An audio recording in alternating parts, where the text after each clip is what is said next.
Alright, baby, tell me where we're going. See 50 Shades of Grey. Can y'all believe that? It's snowing out, and we got a date, and I'm going to go watch 50 Shades of Grey. Yeah, it's on film, it's captured, it's for real. But I wanted to show you a little bit of the snow. Let's see if we can catch some in the alleyway. Hang tight. Alright, this is the alley. Supposed to get a little snowstorm today. I think we got, what do we get, Jody? Right now we're at 7 inches. 7 inches. That kind of kills digging for a while, so I might as well tell you about 50 Shades of Grey. Oh, way too funny. Alright, we're going snow blazing. And probably be the only two in the theater. There's 10 theaters there, and I'd be willing to bet we're less than 10 there. But, something to do. Let's go for a ride. Oh, right here we had a water main break. Thursday, baby? Yeah. Water main broke here. What are you doing?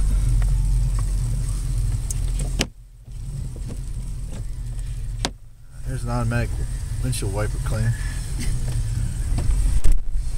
Had a water main break, and of course, all the way down our side of the block, every water meter has been had water pumping up through, and it's all froze. So this whole right side, you can't tell right now, but the whole right side is nothing but a sheet of ice. Even where the water meter covers are at, water was up flowing through there, and it's frozen solid.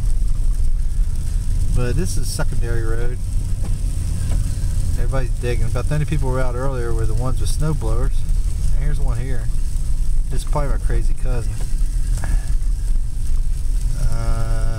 No.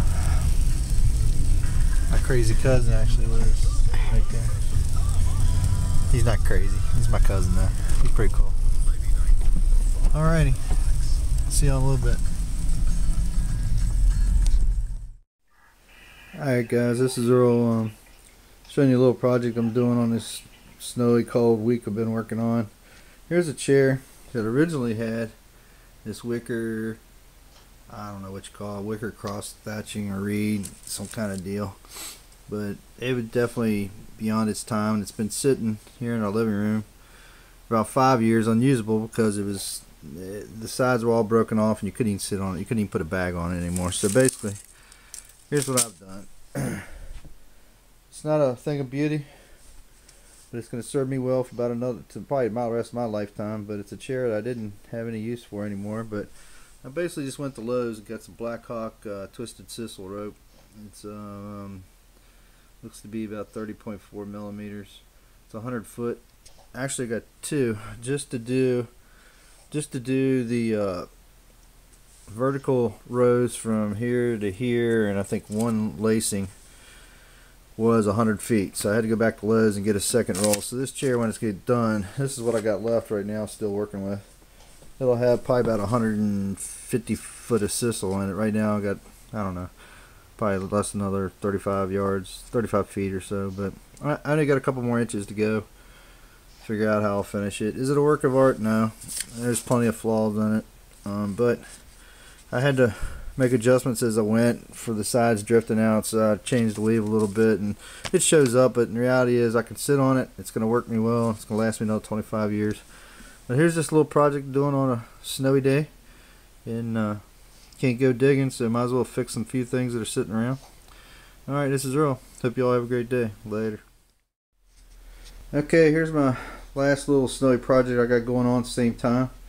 I got the chair and went to go see 50 Shades and got some electrolysis going on. Here's my setup.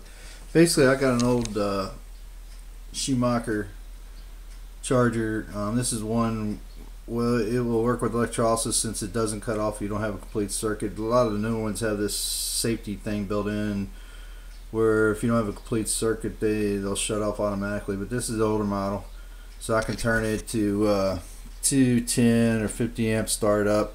I got a switch there, option switch to change it from 210 to 50 select or maintain or charge. I generally use the 2 amp, set it on for the 2 amp and charge.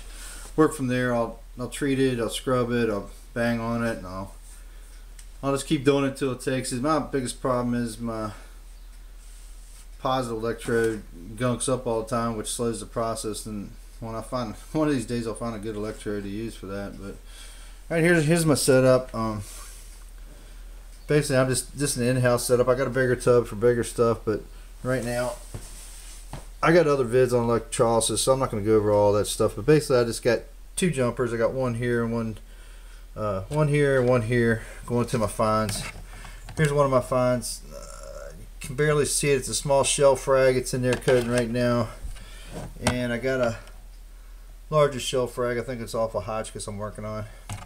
And then I got my electrode. As you can see, it's gunked up already. Just cleaned it a few minutes ago.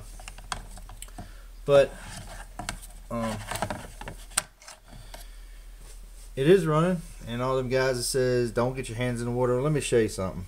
There's me, got my hand in the water. It's got 2 amps running through it. It ain't gonna kill you guys. It's maybe I just get lucky, I don't know, but you can sit there all day long and play with 2 amps. Ain't gonna, I don't even feel it. Occasionally you might get a shock out of grabbing your product or something, but I just use a jumper, and then my negative leads coming in here. I clamp it over my 2 jumpers and just hold together with a quick grip clamp, and the other one I just stick on top of my electrode. But I'm cleaning. Here's some other tools.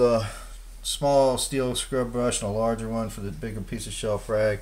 And then inside of here, in case I need more, I got some Arm & Hammer not baking soda. I think it's liquid washing soda. That's my setup basically. If I do something bigger, all I'll do is take a bigger tank. I got a plastic tote, a larger one. I can put multiple leads on it and use it. But this is just for the smaller stuff. All right, guys. Later. This is Earl from Virginia, working on some electrolysis on some shell frags. Got a few other things. I got my once I get these 2 pieces done, get them treated, I'll show you a vid of the lock plate and hammer that I got, that Richmond musket lock plate. I got it. It's complete already. Might include that in with this video. We'll see. See y'all later. Bye. This is Earl from Virginia. Alright guys, here's my final segment on my electrolysis, and I'll try to make this quick. This last time I did some surfing on the net, and this last time I purchased some Brie wax. I got it off of Amazon.com. It's Brie wax. It's in clear, as you can see here. It's Brie wax clear from Amazon.com. That's what I use to coat my relics after I do the electrolysis. And basically, here's my last steps. I'll just I'll come over to the oven, and I'll set it on bake in just about 150. And then I'll use a pan like this, just aluminum basting pan. I'll just put my relic right in there. I'll let it sit for about an hour. I'll cook it off, trying to get all the moisture out of my relic and get it to a temperature where I can work with it to put on the beeswax. And then basically what I'll do is just remove the lid and take a toothbrush, and after it's been in there an hour, it'll hopefully get most of the moisture out of the fine. What I'm going to show you is my lock plate, how I did it. But I just put it in an hour, let it cook, get the moisture out, and it'll come up to fairly warm. It won't be too hot where I can't handle it. It'll be just about right. So I'll hold it, and I'll just basically dip my toothbrush in the Brie wax, and then just coat it, and it'll melt just like paraffin wax or something. It'll melt right on the relic. And I'll just take my brush and brush it in. I'll just brush it in just like this. Pretty simple. It'll coat it, and then I'll coat it all the way around, all the crevices and everything else, and then I'll throw it back in the oven for about 10 or 15 minutes. And let it soak in a little bit, and then I'll go ahead and put another coating on it. And usually I'll do at least 2.